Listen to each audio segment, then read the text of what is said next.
Hey guys, back here with my second video of the MSR Racing reboot, and today we're going to be doing a very quick and brief unboxing of two 4S batteries, or hopefully two 4S batteries. I hope this is the right package.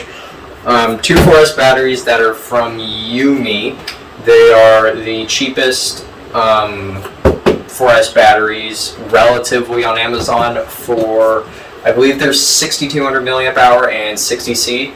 So they should be pretty high performance for $100. And like I said, they were the cheapest package for LiPo 4S LiPo batteries with that kind of milliamp hour and C rating. So without further ado, let's get right into the box.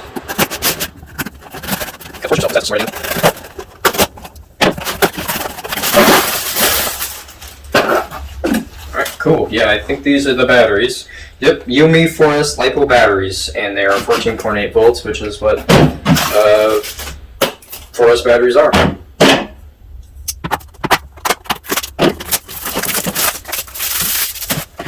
really around just batteries. So jump on a kind of big thing for me. I've never batteries big. I'm impressed with it. But yeah, holy cow. These are some hefty boys. And in the box you get two batteries if you buy the 2-pack. They're both bubble wrapped. I mean, the box doesn't really beat up, so I don't think they've been through too much abuse. And it looks like they're Traxxas charger, which is what I ordered. Hint, hint, for an upcoming video. So I'll open up one here for you guys. The other one seems to be the same way, so I'll just leave that one there. So in the little bubble wrap package, you get a warning that just kind of says don't overcharge it, don't undercharge it, how to charge it.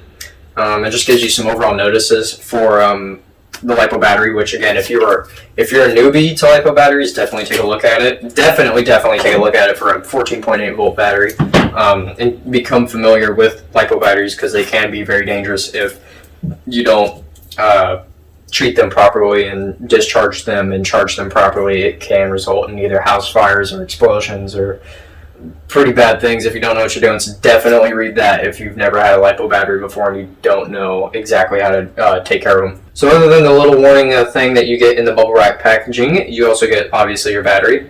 Now this is a soft case 4-cell battery. Definitely has some weight to it, and your balance plug is taped to the battery with some foam, which is nice, so make sure that this isn't rattling around and taking an abuse while in transport. And I also noticed that the balance charge, or the balance lead, has a plastic casing around it, which is really nice when you're plugging into your charger and unplugging it from your charger. Like the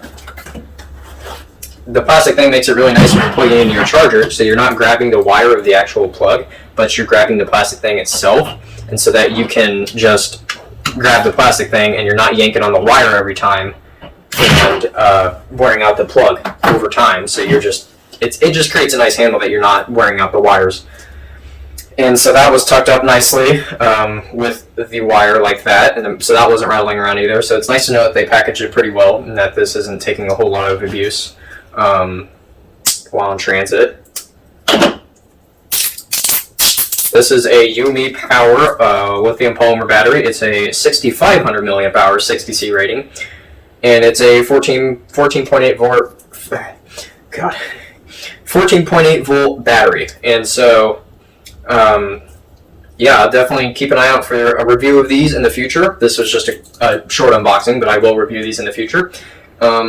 Definitely have some high hopes for it, and definitely if they're good, that's a great thing, because like I said, these are one of the cheapest LiPo packs that you can get on Amazon right now, coming in at $99. You can get them a couple dollars cheaper if you opt for the T-plug option, but I wanted Traxxas plugs, and so they're like $4 more expensive for Traxxas plugs for whatever reason. And so yeah, this has been a quick unboxing of these two batteries. Stay tuned, because I should have an episode coming up reviewing the Hicktop 10 Long D3 Pro printer, which if you don't know is an IDEX independent extruder 3D printer. Quite a fantastic machine, if I must say right off the bat. So yeah, that's in the works. I will be doing other reviews on a couple other RCs as well, so stay tuned if you're interested, and I'll keep working on rebooting this channel.